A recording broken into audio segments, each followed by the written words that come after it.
जय जगन्नाथ भाई मैंने सकाल सकाल आम साक्षी गोपाल पहुँचु ये साक्षी गोपाल बाहर आम साक्षी गोपाल को दर्शन करने जाऊँ आसतु जा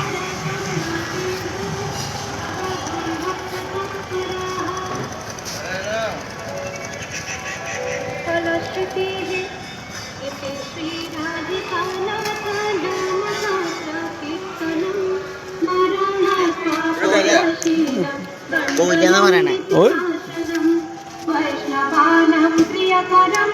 महारोगनिवारणं ब्रह्महत्यासुरापानं परश्रीगमनं तथा परद्रव्यापहरणं परदेशसमन्वितं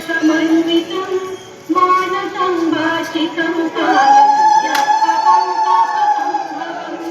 सहस्रनामपाठात् सर्वं नश्यति तत्क्षणात् Andre,